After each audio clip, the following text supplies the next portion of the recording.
Our nation was founded on a principle of religious tolerance. It's in fact why some of the early patriots came to this country. Would I be comfortable with a Muslim in my administration? And I would not be comfortable because you have peaceful Muslims and then you have militant Muslims, those that are trying to kill us. Striking comments from GOP presidential hopefuls. I want you to imagine that Herman Cain statement about having a Muslim in his administration and replace it with the word Jew, black, gay, Asian, anything. The controversial conversation of last night's Republican debate highlighting America's struggle to reconcile its relationship, its understanding, and its acceptance of Islam. That very struggle to not simply coexist in a tense environment, but to, in fact, evolve together as the world shrinks, whether we like it or not. It is an issue that is evident in the increasing number of Islamic schools in America, the separation, that is. More and more Muslim parents now turning to special Islamic schools as a way to protect their kids from potential discrimination at public schools. The discipline I learned from Catholic school is no different than discipline, my daughter is learning from the Islamic school. I feel like Islamic school is like maybe the same, except they teach you more Islamic morals, Islamic principles. But in 2011, why do parents need separate schools to protect their children? Flashback, anyone? Is there that much fear and loathing that we cannot resolve as a people when it comes to the Islamic religion? My next guest says we all need, as she puts it, the courage to reconcile faith and freedom, and we are breaking it down with Irshad Manji, author of Allah, Liberty, and Love. And it's a pleasure to welcome you back. Thank you, Dylan. This is achievable, is your ultimate argument. It has to be. It has to be, because the alternative is something that we know only too well in this country, and that's segregation. But in order to really break this down, as you rightly put it, let's talk about that word segregation and about how Martin Luther King Jr. and the civil rights movement tackled it. MLK pointed out that in times of moral crisis, moderation is a cop-out. Now, he was saying that to white liberals who were at the time quite fretful about going too far too fast to end segregation between blacks and whites. And he was saying to them, look, your moderation may sound good to you, but it only actually winds up cementing the status quo. Now, Dylan, you may disagree with me on this, but let's hash it out.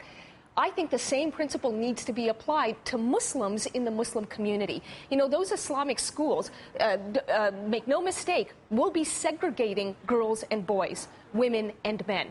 And in doing so, I think they make the very same mistake that America made 3 and more generations ago. So I say to those same Muslims whom you are, very affectionately defending, and that's great, but I say to them, understand that by calling yourselves moderates, you're actually not doing what more of us need to do, which is have the moral courage to speak up against abuses of power within our own communities. And the value system of abuse of power applied universally, not specifically to Islam.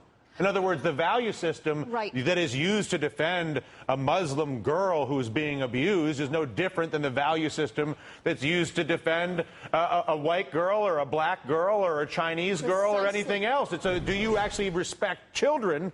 Period. And respect the humanity, the essence of what makes us all human beings. Now, that might sound a little flaky to some, but I don't think it does. Well, in my book, Allah, Liberty, and Love, I tell the story of a young man named Joseph Darby, a U.S. Army reservist who, at the tender age of 25, actually exposed abuses at Abu Ghraib. And at the time, in May 2004, President Bush called these abuses isolated, aberrant, exactly. But it was morally courageous individuals like Joseph Darby, by exposing the truth, who made President Bush call these abuses abhorrent, not aberrant. And in fact, in October of that year, it was the Congress that distinguished Joseph Darby with a resolution saying that your moral courage is more necessary than ever. I look forward to the day when, in the world of Islam, official recognition for moral courage will also be realized, as it is increasingly in the United States. You're focused, and I think rightly so, and appropriately so, because it is, you understand it certainly more thoroughly than I, on what those inside of the power, those with power positions in the Islamic community can do, could do, should do, would do in order to do their part to move to resolving this issue, which is not only in our country but globally. Right. I would argue that in addition to that, let me posit a question. Sure. Were Herman Cain to make the exact same statement that he made last night about blacks, Jews, or gays, how would the progressive, white, middle-class left of America have responded to that statement? With the kind of outrage that I am seeing already on Twitter feeds and in Facebook communities and so forth. But let's understand as well where Herman Cain's elevated defensiveness about Muslims comes from. This is not to excuse it. What I'm trying to do is show understanding so that we can resolve this. You know, when a guy like Major Nidal Malik Hassan opens fire on fellow soldiers at Fort Hood, shouting Allahu Akbar as he does that, and when moderate Muslim organizations like the Council on American Islamic Relations says, no, no, no, this is not about Islam, and yet these are the words that are spilling out of his mouth, you know, you can't blame non-Muslim Americans for scratching their heads and saying, wait a minute. That sounds Muslim to me. Right. There's a disconnect here, and all we're asking for is honesty. All we're asking for is some truth to power spoken within the Muslim community so that we know that, okay, now we can trust what you're telling us and we can work together to get this stuff resolved. Right now, it's elevated defenses. We need to understand where that's coming from, not to excuse it, but to solve it. Which is an interesting psychological behavior or denial, effectively, that has been going, that I'm witnessing in so many different places. Right. While you were talking, I was listening to you, and okay, well, we're going to deny that it's over. There's no acknowledgement of any of Islam and any of the terrorism and any, when that's clearly not the case. Right. Right. The same way that I just did this piece on natural gas fracking, not to jump around. And there's but it's part of the value system. It's part of the value system. It's also part of the psychology where the industry's response, the natural gas industry's response, has been there is no problem with fracking.